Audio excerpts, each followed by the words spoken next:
My cheating wife's cruise broke me, so I turned cold and took brutal revenge that destroyed her lie. It all began early in our marriage when Sheila and I were still learning to live together. We were two young people trying to balance love and daily life. The early years brought small victories, buying our first home, raising two energetic boys, and settling into suburban routines. But over time, cracks appeared in our seemingly perfect life. Sheila was always the adventurous one, pushing boundaries, while I preferred routine. As our differences grew, we drifted apart. I focused on work and fatherhood, while Sheila sought excitement elsewhere, pulling away from the life we had built. One lazy Sunday, I wandered through Home Depot, passing time. Part of me knew I should be at church, but browsing tools seemed more appealing. I had no pressing needs, but it was a better way to spend the day than golf. As I wandered, I ran into Barry Bartell, a family friend. We weren't very close, but we could easily chat over coffee. Coincidentally, his wife Greta and my wife Sheila were leaving the next morning for a week-long Caribbean cruise. Since Barry couldn't get time off work, Sheila insisted I stay home with the kids while she and Greta enjoyed their vacation. She said I'd just be a third wheel and that they'd save money sharing a cabin. I wasn't thrilled but didn't want to argue. You can probably guess where this is going. Barry and I ended up in the pest control aisle. "Sorry you couldn't join the cruise," Barry said, sounding genuinely disappointed. But he was the one who couldn't get time off. What was he expecting? "I've already taken the week off. I'll use the time to paint the kitchen while they're away," I replied. Sheila had told me Barry couldn't get off work. "I work for my father, John. I can leave whenever I want." "I was ready to go when Greta told me you couldn't make it," Barry explained. We stood in awkward silence until an elderly man on a motorized cart grumbled at us to move. "Want to grab some coffee?" I asked. "Sure," Barry agreed. We spent 2 hours at McDonald's, quickly realizing our wives had planned to cruise without us. The big question was why. We both avoided the obvious until we couldn't anymore. Eventually, I broke the silence. "So Barry, are they bringing along 2 men or planning to meet some strangers?" I asked, suspicion in my voice. He hesitated, clearly uncomfortable. "Want a Danish?" he offered, trying to change the subject. He wasn't avoiding the question, just stalling. We grabbed fresh buns and more coffee. "I can't imagine Greta hooking up with a stranger, so it must be a pre-arranged meeting," Barry speculated. "I hate to admit it, but I agree. Why would they go on a trip like this? Wouldn't it be easier to find someone local?" I responded, still processing. I'd always trusted Sheila and never thought she'd be involved with someone else. Why would 2 mothers with school-age kids even consider this? We sipped our coffee in silence, staring out the window. "John, it's probably a couple of guys from work. Sheila and Greta both work at International Casualty Insurance," Barry suggested. His explanation made sense. "Is there anything we can do to stop this? If they're comfortable enough to go on a cruise with these men, we might already be too late." "You think they've already been unfaithful?" I asked, my voice shaking. "I hate to say it, but I'm starting to think so," Barry admitted. He got up, irritated after paying 27 cents for a glass of ice. We added ice to our scalding coffee and sat quietly. "Now that I think about it, Greta has been working late a lot recently, evenings and weekends. I hadn't thought much of it before, but now I'm seeing your point. I won't stop Sheila from going, but I'm not just going to sit here and do nothing either," I said, finishing my Danish pastry and tossing the remaining coffee into the trash. "Barry, let's meet here tomorrow, right after the girls leave for the airport. We've got some planning to do. Make sure not to say anything to Greta that might tip her off." Barry gave me a thumbs up as I headed out the door. It seemed like he planned to stay and finish his coffee. He didn't look happy. When I got home, everything seemed normal. Our 2 sons, Todd, age 9, and Jason, age 10, were glued to the TV. I thought they should be outside, but I had long given up on that battle. Sheila was acting just like she always did. I sat down with a newspaper while she prepared a late lunch. I expected her to talk about her trip, but she seemed to avoid the topic altogether. Naturally, that was suspicious. After lunch, I finally took the boys outside to play some soccer while Sheila was busy packing inside. She insisted on getting everything ready so she could leave without any issues the next morning. I smiled, glancing back at the house now and then. How had I missed this? How foolish had I been? Why didn't I see it sooner? "Todd, Jason, I'll be painting the house next week while your mom's away. How about you spend the week with Grandma and Grandpa Connor?" I didn't wait for a reply. They both ran straight into the house, and within 10 minutes, they were packed. My parents had a farm 20 miles out of town, and they had horses. It wasn't a tough sell. Sheila grumbled a bit but didn't put up much of a fight. When I got back, dinner was already on the table. After freshening up, Sheila went to take a shower. Naturally, this gave me the chance to quickly check her bags. My suspicions were confirmed when I noticed three things. First, most of her sleepwear seemed out of place, especially if she was just with Greta. The second red flag was a new orange bikini hidden in her makeup bag. But the most alarming find was the 210 packs of condoms tucked away in a case. I couldn't help but wonder why my wife would need condoms on a cruise. I scolded myself for even having such thoughts. Sheila mentioned wanting a good night's sleep before the trip, while I had decided to binge-watch some Steven Seagal movies. Unfortunately, I didn't have international coverage on my cell phone, unlike Sheila, who had a work phone with international coverage. Though I couldn't call her, she promised to check in daily or if anything came up. I reassured her not to worry, explaining that if I didn't answer, I might be at my parents' house with the boys or busy painting. My words seemed to comfort her. As I dropped Sheila off, Greta was already at the terminal, smiling and waving at me as Sheila joined her. I looked forward to seeing Barry. After parking, Barry walked up with a couple of cups of coffee, complaining about the ice. "John, please tell me you have some good news," Barry pleaded. I could only shake my head. Greta packed 2 new dresses and lingerie that most women would find embarrassing. Worse, I found a new bikini and a large number of condoms. It didn't even cross my mind to search her makeup bag. I'm not sure whether I'm relieved I didn't find anything else, or regret not searching more thoroughly. Barry and I spent the next 20 minutes commiserating over our situation. Once we finished our coffee, it was time to focus on business. Our first stop was International Casualty Insurance, where we informed the receptionist that we needed to speak with Kermit Templeton, the head of human resources. Barry and I had known Kermit since high school. We weren't close, but we got along. Oh no, Kermit didn't look thrilled to see us. "Can you close the door?" Barry and I settled into some uncomfortable chairs. "Do you know why we're here?" I asked. "I have a pretty good idea," he replied, clearly not happy about it. Barry and I exchanged a smile, but Kermit remained serious. "We were hoping you could give us the number of employees on vacation this week," I said. "Is that a question?" Kermit asked, his tone turning stern. Our smiles quickly faded. Kermit's demeanor shifted as he typed on his computer. He sighed and mentioned Sheila and Greta. 14 employees are on vacation." "Can you print out a list for us?" Barry asked. "No, but I can give you the information you need," Kermit replied, typing a few more commands. The printer next to him whirred to life, handing us 2 sheets of paper. He watched our reactions. The pages contained details about Clayton Manu and Calvin Bostic. Barry and I quickly skimmed the documents and then looked at Kermit. "These 2 are on the same cruise as Greta and Sheila. We don't need to see the rest of the list." "Was that what you were asking?" "Out of curiosity, do you know the pairings?" Barry asked. Kermit placed a photo of Calvin in front of Barry and another in front of me. He seemed reluctant to say more. "Does anyone else know about this?" I pressed. Kermit hesitated but eventually admitted. "Everyone knows. I thought the company had a policy against this." "Yes, but it only applies if there's a complaint, and then it's usually just a warning," Kermit explained. "And if we push for more?" Barry asked, leaning in. "You're not planning to make this difficult for me, are you?" Kermit asked, sounding worried. Barry and I exchanged a look. No words were needed, but it was clear we were on the same page. "Kermit, if those 4 are still employed here next week, we will take legal action. We don't have all the details yet, but it's inevitable. We'll arrange for our attorney to contact you or your legal department, whichever you prefer," Barry stated firmly. "Any inquiries?" "I'm sorry about this situation. We didn't take any action since the relationship was consensual. No one was coerced or forced into anything. While we're not sure about the extent of the relationship, we acknowledge its existence. We didn't act because no one had filed a complaint until now," Kermit explained, trying to cover his tracks. "Yes, Kermit, it's official. You fire all 4 of them, and we won't take legal action. But if nothing is done, you should expect a lawsuit, and it will be very public," I stated, making our position clear.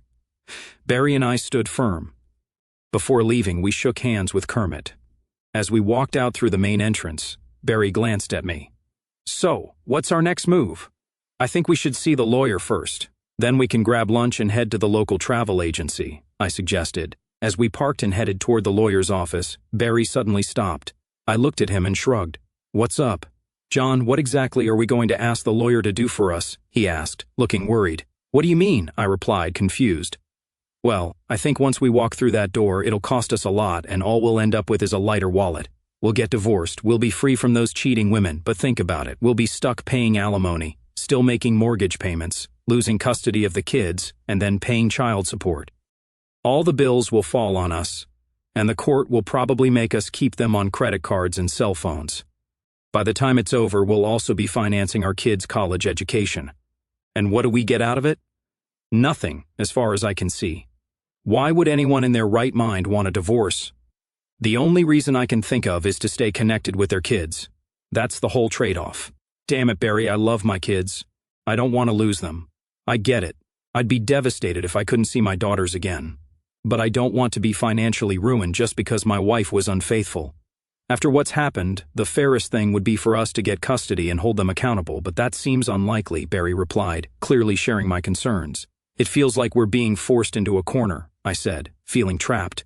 We both stood silently in the parking lot. John, who in the world came up with these unfair laws? It's just not right, Barry added, frustrated. We turned and walked back to our cars. Barry, I have to admit, Sheila is a great mother. If I had to raise the kids, I don't think I could do as good a job as she does. Yeah, I get it. Same goes for Greta. She's a loving mother, and the girls adore her. It kills me to say it, but she's a better parent than I could ever be, even though she cheated, Barry admitted. We both fell silent again. I leaned against my car, absent-mindedly kicking the gravel, while Barry fiddled with the zipper on his jacket. John, want to grab some ribs? We shared a full rack and downed 3 beers each to pass the time. We switched to coffee and indulged in banana pudding. Once we sobered up enough to drive, we headed to Good Times Travel Agency. Nancy Rern, an old family friend turned former friend, ran the place. Everyone in our circle relied on Nancy to plan their trips. Loyalty was the only thing keeping her in business, as the internet wiped out her competition. As we walked in, it was clear from her expression that she didn't need to say anything. Barry and I sat down, grinning as we faced the cause of our troubles. The other 2 agents with Nancy quickly excused themselves for lunch. One of them left a brown bag on his desk. It was obvious everyone in the office knew the situation and was trying to distance themselves. We waited in silence, not saying a word. Nancy smiled, trying to get comfortable in her chair but failing. Finally, she couldn't hold back. "How can I help you gentlemen today?" Nancy asked, her voice shaky. Barry and I exchanged a look and let out a loud chuckle, loud enough for Nancy to hear. I leaned in and spoke quietly. "You have 5 minutes to spill everything, or we'll cause such a scene that the police will have to treat this place like a crime scene. Come on, guys, give me a break. I won't tell you anything more than what your wives have already shared." "You wouldn't do anything crazy, would you?" Nancy pleaded, trying to keep control. Barry stood up and turned toward the office entrance, where 2 other agents and a couple planning a trip were standing. "Listen up, everyone. I suggest you step outside for a few minutes because we're about to rearrange the furniture." "John, Barry, hold on." All right, what do you want? Just don't get me or the office in trouble. I don't need any more problems," Nancy said, sounding desperate. "Good times," Barry muttered. The agency was a franchise, and Nancy had faced some issues over the past year. She didn't want any more attention. Barry gestured for everyone to relax and sit back down. "Nancy, who else is with Sheila and Greta?" I asked directly.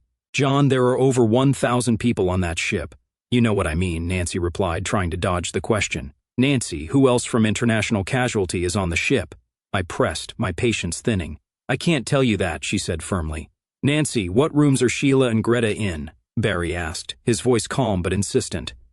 "They booked room 113 on the sunset deck," she answered, her voice shaky. "That's not what I asked, is it?" I retorted, my frustration growing. "Damn it, John, what are you trying to do? What do you want from me?" Nancy snapped, exasperated. "Which rooms are Calvin Bostic and Clayton Manu in?" I demanded, slamming my fist on the desk. Nancy hesitated, her face showing concern as she stammered. "Bostic and Manu are in room 115 on the sunset deck," she finally admitted, barely audible. Barry leaned across the table, locking eyes with Nancy. "Nancy, Calvin is sharing a room with my wife Greta," he said, his voice cold. Nancy trembled, trying to push her chair away from the table. "Greta and Calvin are in room 113, and Sheila and Clayton are in room 115. But I'm not the one who arranged this. Someone else did." "I just followed orders," Nancy said, realizing she had revealed too much. She abruptly stopped speaking and handed us the documents we had requested. It was hard to tell if she was on the verge of tears, but as we prepared to leave, I turned to her and stressed the importance of not contacting anyone, whether on the ship or elsewhere, about our visit or our conversation. I warned her that doing so would have severe consequences for her business. As we left the building, Barry expressed uncertainty about our next steps. I admitted I didn't have a concrete plan. It just seemed like the right thing to do at the time. Barry decided to leave his 2 daughters, Grace and Marie, with his sister Beth, who also had 2 teenage girls. Once everything was settled, he planned to join me at the house. We spent the evening reviewing brochures and schedules, which helped us shape our plan. We both acknowledged that our marriages were beyond repair, and our main focus shifted to our children's well-being. We loved them deeply and considered how the divorce would affect their lives, especially our responsibilities. We agreed not to pursue formal divorce proceedings. Instead, we would each decide how best to care for our kids.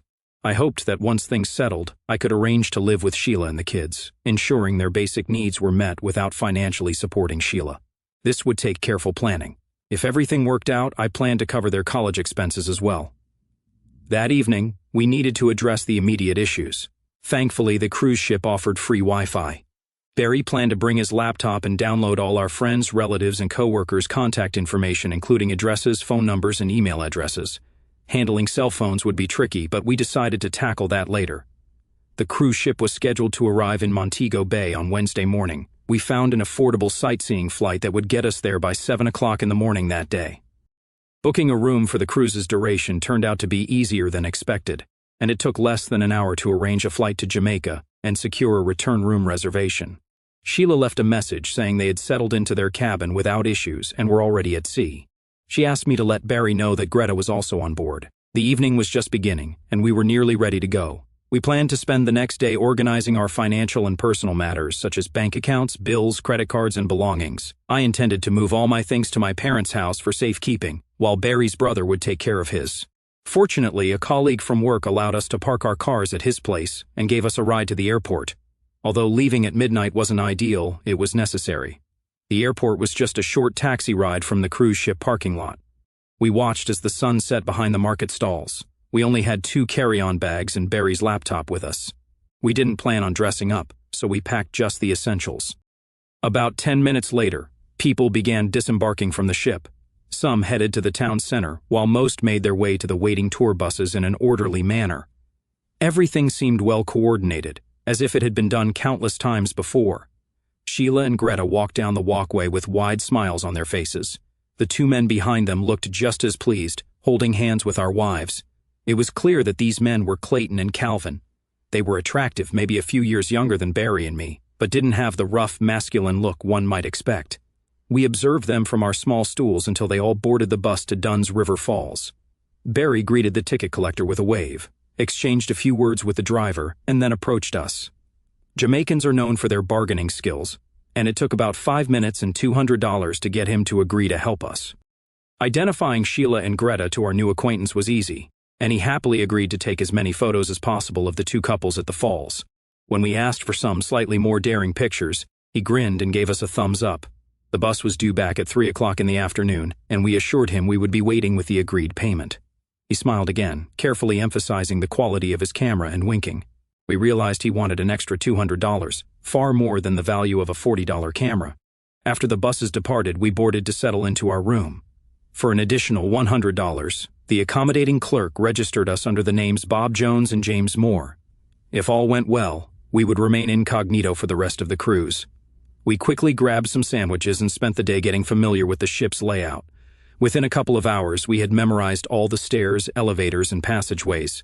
We planned to avoid the dining room and showroom to minimize the risk of running into our wives. Barry set up his laptop and ran some tests. Thankfully, we had no issues with internet access or email. We briefly considered breaking into our wives' rooms but decided against it. As we sat comfortably in the same booth as before, the buses began to return, with the one from Dunn's River Falls arriving on time. Barry and I were enjoying a couple of glasses of Red Label when Sheila, Greta, and their companions walked past us. The straw hats we wore probably helped conceal our identities. Our ticket collector approached us, grinning from ear to ear. His smile was full of joy, and he couldn't wait to show us his work, boasting about how well he had done. Barry cut him off by handing him a cold beer. We quickly glanced at the photos. There was more affectionate, embracing, and kissing than we had expected.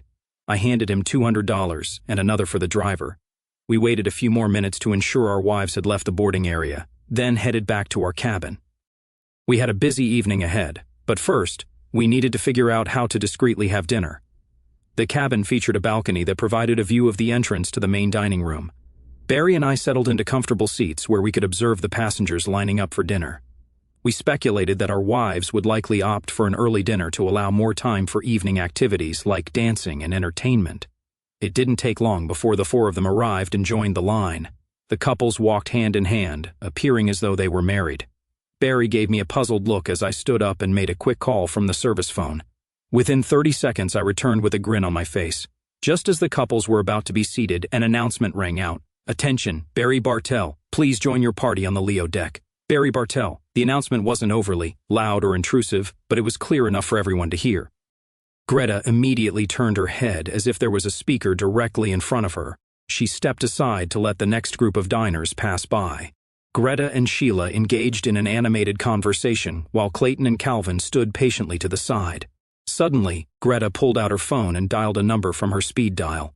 After 30 seconds, she shook her head, signaling that there was no answer. Sheila then made a call, and when her call also went unanswered, both women looked concerned and entered the dining room.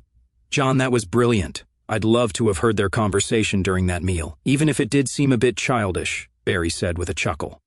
We exchanged a quick laugh and then headed to the sunset deck for tacos and margaritas. An hour later, we returned to our room, ready to start our work. Today was crucial since we were set to arrive in Cancun the next morning. Neither of our homes had responded to our calls, and no one knew we were out of town. Even if our parents or Barry's brother had tried to reach us, they wouldn't have known where we were. We transferred all the photos from Dunn's River Falls onto the laptop. Some photos captured all 4 of them, while most focused on the couples. A few showed physically engaged moments, with Sheila wearing a new orange bikini that had some wardrobe malfunctions on the way to the falls, causing her to giggle. Although a video would have been better, we made do with what we had. Barry created a collage page featuring the best dozen shots, with Clayton and Calvin appearing in all of them. We each picked our favorite photo, and Barry included it in an e-card. The message read, "Having a great time. Wish you were here." By 9 o'clock in the evening, we had sent out over 200 emails. I was surprised by the number of friends, family, and social contacts we had between us. Naturally, everyone at International Casualty received a set of photos. The sky deck was extremely windy, nearly empty. Barry and I found a quiet, secluded spot where we enjoyed 3 long-necked beers, celebrating the success of our first day. We had no idea what we would do the next day. But since the e-card trick had worked so well, we decided to try it again. We turned in early. The ship offered plenty of fruit, Danish pastries, and coffee for breakfast. We avoided the main dining areas and crowded common spaces, instead using service stairways instead of elevators. Barry and I enjoyed refreshing rum drinks with pineapple on the sun deck at the back of the ship. From there, we had a clear view of the main pool, which was getting busier. As we sipped our drinks on our second round, Sheila and Greta appeared, settling comfortably into a couple of chairs. But Clayton and Calvin were nowhere to be seen. Unsure of what to do, we simply watched. At the other end of the deck, a bored-looking teenager was engrossed in his cell phone. I always found it fascinating how quickly teenagers could text on those devices. I nudged Barry, and together we approached the young guy. It was awkward trying to approach a boy on a cruise ship without seeming odd, but we managed. Eventually, he agreed to let us use his phone for $20. "Hello, hi Sheila, it's John. Sorry I missed your call last night. I tried calling home 3 times," I began. "John, your call is showing as coming from Baltimore," Sheila responded, confused. "Sorry, I had to borrow this phone. You know I can't make calls from mine. Is everything okay?" "Your parents didn't know where you were," she said, sounding concerned. "I'm fine, just busy. Are you having a good time?" I asked, trying to sound casual. "Yeah, we're having a great time. It's too bad you couldn't join us," she replied, her tone lightening. "All right, say hi to Greta for me. By the way, you look amazing in that orange bikini." "I don't remember seeing it before," I added, testing her reaction. "What?" Sheila sounded startled. Barry and I burst into laughter as I ended the call and handed the phone back to its owner. Barry and I decided to block Sheila and Greta's numbers on their phones. I gave the teenager another $20 and reminded him to keep our encounter a secret. He thought it was cool and readily agreed. Sheila and Greta were searching the ship, trying to find me. Sheila tried to hide behind a large towel, as if to avoid being noticed, which was a foolish move. She attempted to call the number we had used twice, but eventually gave up. Clayton and Calvin arrived shortly after. Barry headed straight to the service phone on the sun deck. A few minutes later, he returned to the railing with a wide smile. "Attention, Barry Bartell. Please join your group at the shuffleboard court. Barry Bartell, please join your group at the shuffleboard court." Upon hearing the announcement, there was a flurry of activity near the pool. Greta and Sheila quickly gathered their belongings and made their way to the shuffleboard court on the port side of the yacht, while Clayton and Calvin just stood there, looking annoyed. We watched our wives from above as they waited for half an hour before heading back. As they walked back to their room, Sheila pulled out her phone and made a call, From the look on her face, we could tell the postcards had reached home. We didn't know who she was talking to, but it didn't matter. Everyone who knew us now had pictures of Sheila and Greta with their boyfriends. They lingered on the deck for a few minutes, checking the display on Sheila's phone, before heading to the cabin deck. Clayton and Calvin attended dinner that evening without their female companions and spent the rest of the night drinking at the cabaret bar on the lagoon deck. Barry and I sat in a secluded corner, enjoying beer and pizza, and they never noticed us. We thought about moving closer to eavesdrop on their conversation, but decided against it. Our wives never showed up. Around midnight, both men left the bar, clearly drunk, and had to be helped back to their cabins by several crew members. We never found out how they slept, but it didn't matter to us. The next morning, we were on the sun deck, enjoying breakfast with fresh fruit and coffee, as the Diamond Sunset docked in Cancun. Most of the passengers gathered on the promenade deck, eager for the day's activities. We still hadn't decided on our plans for the day. It seemed foolish to follow the two couples ashore, however. That became irrelevant when Sheila and Greta were among the first to disembark with their luggage. They weren't going on a day trip. They were leaving the cruise entirely. While the other tourists boarded the tour buses, Sheila and Greta hailed a cab and left quickly. Barry and I exchanged a final look, unprepared for this unexpected turn of events. We'd assumed our wives would try to find us on the boat given its limited size, but they made no attempt to do so. Clayton and Calvin also left the ship, boarding a tour bus, leaving us uncertain of their intentions. We enjoyed a leisurely lunch in the nearly empty dining room. With one more stop before returning to Grand Cayman, we needed to rethink our strategy. Perhaps another relaxed lunch in the dining room was in order later. Despite most passengers being ashore, Sheila and Greta's departure made no difference. The atmosphere became more relaxed and enjoyable. The ship was set to leave Cancun that evening and arrive in the Cayman Islands the following afternoon. It seemed like the perfect opportunity for a serious conversation. Talking to Clayton and Calvin was necessary, but Barry and I weren't sure what to say. As we entered the formal dining room, we noticed our wives and their partners had secured a table for 4 with 2 empty seats. Barry and I waited until Clayton and Calvin were seated before approaching and taking the empty seats. No one objected or questioned our presence. "Good evening, gentlemen. I assume you know who we are," I began.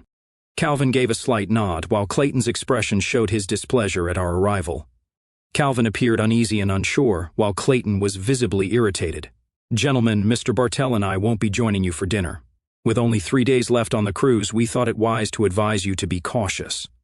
I noticed Barry chuckling, but I chose to ignore it. Calvin seemed intrigued, while Clayton grew more agitated. It's worth noting that 222 people go overboard on cruises each year and are never found. After a brief pause for emphasis, Barry and I stood up and left the dining room.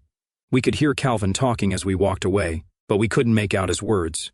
We opted for tacos and beer for dinner. Due to the strong wind, we stayed inside, but the sunset through the lounge windows was stunning.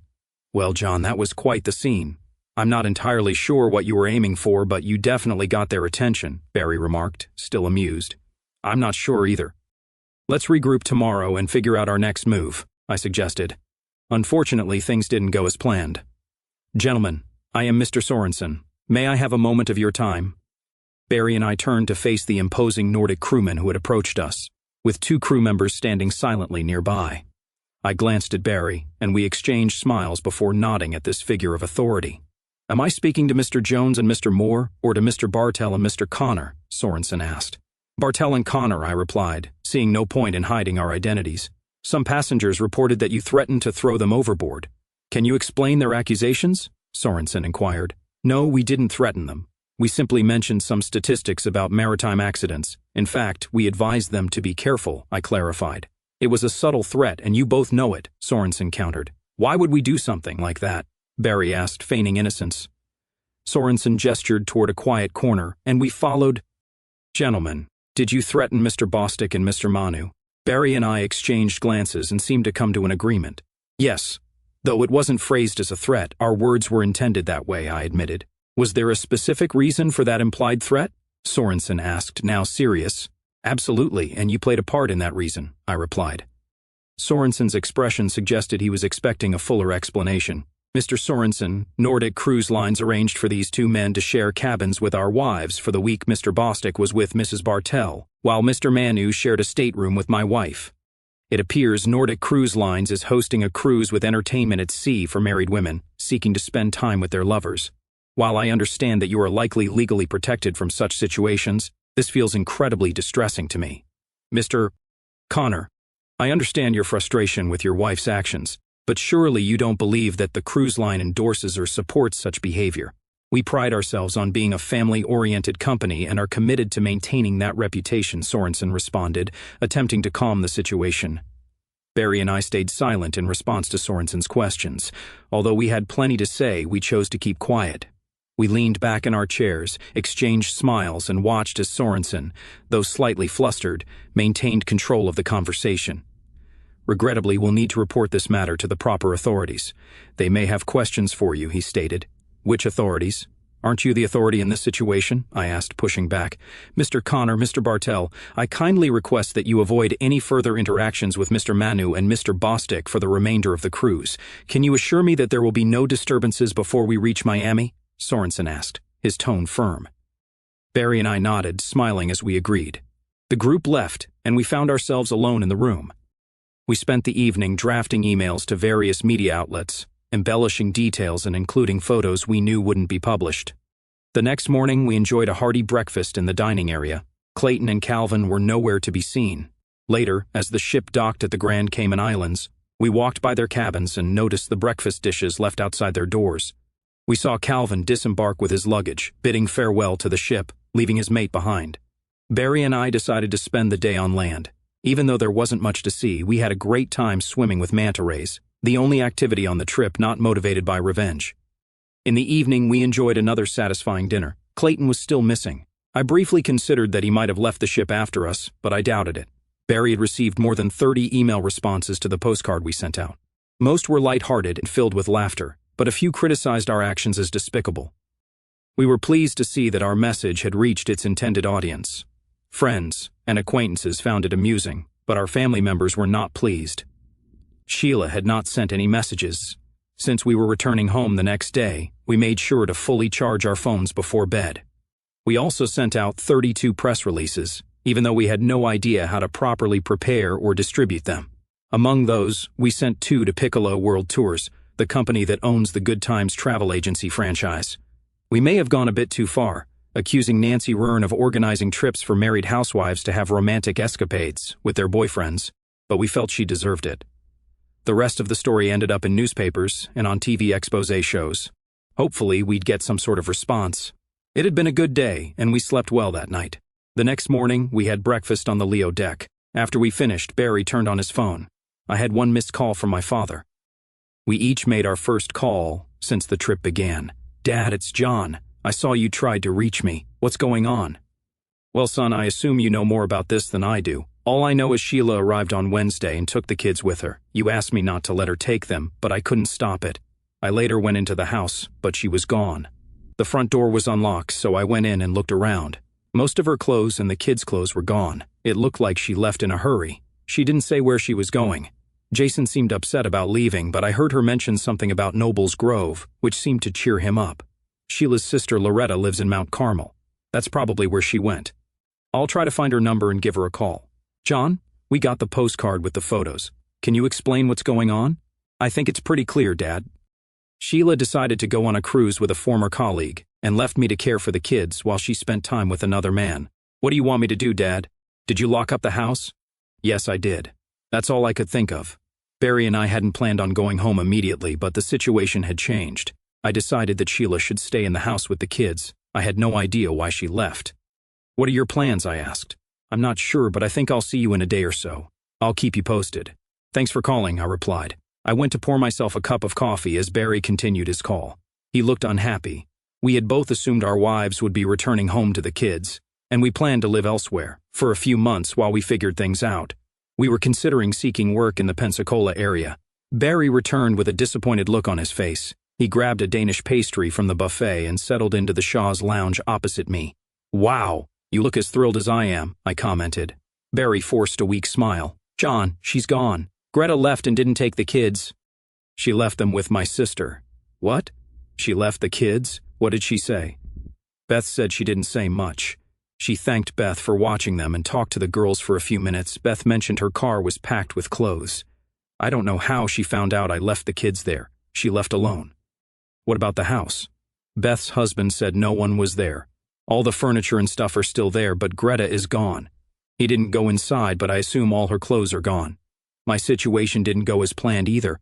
Sheila found out the boys were at my parents' house and took them from there. I think she went to her sister's in Mount Carmel, but I'm not sure. She took all her clothes and the boys' clothes too. My house seems empty as well, I explained. We sat in silence for a few moments. Barry looked at me with concern. I know it's early, but I could really use a beer. We spent the rest of our cruise in the Leo Lounge, drinking more beer than usual. As the ship departed, we watched the tired passengers heading home. Although we didn't see Clayton sail, the place was packed. The friendly bartender informed us the lounge was closing, so we headed back to our stateroom, only to find our belongings packed and in the aisle. We were told authorities would meet us for our threatening behavior. We weren't sure what that meant, but no one escorted us off the ship, and no authorities showed up. We had hoped for some media attention, but nothing happened. Barry and I took the last 2 seats in the airport limo van. The cost of last-minute one-way tickets home was steep, but we had no choice. During the flight, we barely spoke. Our plans had gone awry, leaving us both feeling down. Barry still had his kids, but his wife was gone. I, on the other hand, had neither kids nor a wife. Returning to an empty house wasn't pleasant. There were no messages from Sheila at home or on our phones. I called her workplace and found out she no longer worked at International Casualty. I assumed Greta, Clayton, and Calvin were also gone. I spent the first day back cleaning the house and getting rid of Sheila's leftover belongings. Barry was in a similar situation, with only memories of Greta's brief visit to say goodbye to her daughters. We canceled our credit cards and restricted access to our finances. Greta was an adult and could take care of herself, but Sheila had Todd and Jason, and I needed to figure out how to support them. It saddened me that she took them away, but I knew she was their mother and had a responsibility to care for them. Greta didn't seem willing to take that risk. In some ways, it was better for the kids. Barry and his daughters settled into their new home, and things started to return to normal. As I expected, Beth took care of the girls while Barry worked and helped with household chores. My life, however, had completely changed. My evenings were now spent watching TV and eating microwave dinners. I did some digging and found out that Calvin Bostic had left town right after being fired. Clayton had also lost his job, but no one knew where he was working or living. I contacted Sheila's sister, Loretta, to find out about the kids, but it was a dead end. Loretta said Sheila stayed one night and then left without telling anyone where she went. I didn't fully believe her, but I had no choice but to trust her until I knew otherwise. Surprisingly, Barry and I drifted apart. He still had a family, while I had nothing. I tried spending time with him and the girls, but it was always awkward. At the start of the new school year, I visited the boys' old school to make sure Todd and Jason's records were transferred correctly. A helpful young woman informed me that the paperwork had been sent to North Shock Hill Elementary in Frackville 2 weeks earlier. She seemed proud to share this, and I thanked her. I quickly found Sheila's new cell number and had to call 3 times before she finally answered. Caller ID is handy, unless someone uses it to avoid you. I kept the conversation brief and asked her to meet me at the food court in Frackville Mall. I waited over 30 minutes for her to arrive. This was our first contact since her cruise, and I avoided mentioning it. By the time she sat down, my large coffee had gone cold. We didn't exchange any greetings, so I broke the silence. I want you and the boys to move back into the house. Sheila shifted uncomfortably on the plastic seat, her hands empty since she hadn't gotten a drink. All of us together? No, just you and the boys. I have a small apartment nearby. The house will be more familiar and comfortable for Todd and Jason. They can go back to their old school, and I can see them regularly. I can't afford to live in a house. I'll cover the rent, utilities, food, and household expenses. I'll also handle the boys' clothing and school costs. What about me? Well, Sheila, you're an adult now. I believe you can manage on your own. I need to focus on my work. You can find a job that fits around the boys' school schedule or work evenings so I can watch them. I'm sure you'll find something to keep you busy. She had mixed emotions, and I wasn't sure what she expected or was willing to accept. Her eyes scanned the room, as if searching for something. I think she saw both pros and cons in the situation. All right, I'll do it for the boys. You're right, it will be good for them. When should we start? I'll leave in the next few days, and you can move in whenever you're ready. The decision was made quickly, faster than my weight in that uncomfortable chair. We sat in silence for a moment. John, is there anything else you want to discuss? That was my cue to leave. I stood up and placed my empty cup on the table. No. As I walked away, I thought I saw a tear in her eyes. When I glanced back, she was still sitting there. The next 6 months passed without major incidents. Sheila found a job that fit her schedule while the boys were in school. I had them on weekends, and she took care of them during the week.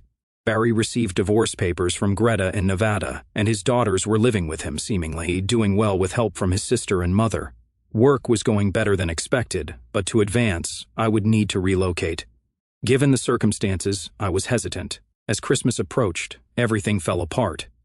When I returned from lunch, Todd and Jason were already in the office. "What's going on? Why aren't you in school?" I asked. "The furnace broke down, so we were all sent home," Jason replied, his gaze fixed on his feet. "When did you arrive here?" I inquired further. "We went home first, then decided to come here." "The key was under the mat," Todd explained. "You could have come in earlier," I remarked, noting their hesitant demeanor. Both kept their eyes on the floor, avoiding my gaze. "What's wrong? What are you hiding?" I pressed. Jason, stuttering slightly, broke the silence. "When we got home, Mom left her bedroom door open. She was in there with that man, Clayton. They were both unclothed, doing what you see on the internet," Jason confessed. Silenced by shock, I pondered the next steps. How could I erase that image from their minds? Jason handed me his phone, showing me the photos. It only took a second to confirm what they said. Todd added that Clayton had been there several times, and that Mom Sheila had warned them not to tell me. She said if I got upset, they'd all have to move back to Frackville. After a brief discussion, we decided the boys should move in with me. I handed them the apartment keys and sent them on their way. Then I headed to Human Resources.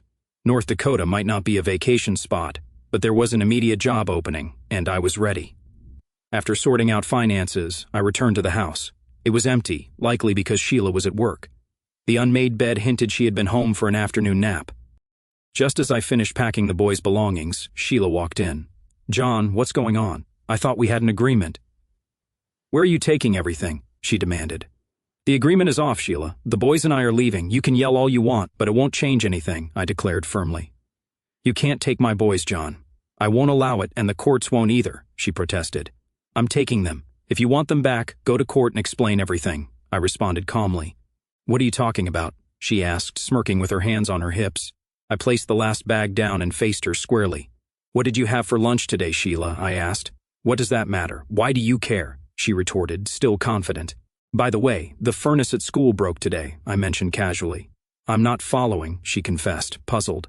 "The school furnace broke, so all the kids were sent home during lunch." "I'll ask again, what did you have for lunch?" I repeated, tightening the noose of my inquiry. Her confidence crumbled, and she sank onto the couch, silent. I picked up the last bag and paused at the door. Jason took some pictures. "I hope Clayton has health insurance because he'll need it. I let him off last time, but now he'll face the consequences." She didn't cry or faint, just sat there like a zombie. I left without slamming the door. We bought a small trailer and moved out by the end of the week. I passed by Clayton Mackey's house, but the owner said he'd left that day and didn't provide an address. I decided to deal with Clayton later. Sheila did consult a lawyer about custody, but she never contacted me. We settled into our new home and the boys seemed happy. They never mentioned missing their mother. About 6 months later, I received divorce papers from Nevada. She didn't ask for anything and I didn't offer anything. It always bothered me that she didn't fight for custody of her sons. I think about it often but never bring it up. I believe the boys need a mother. Next week, I'll start looking for one. And Todd and Jason have agreed to help.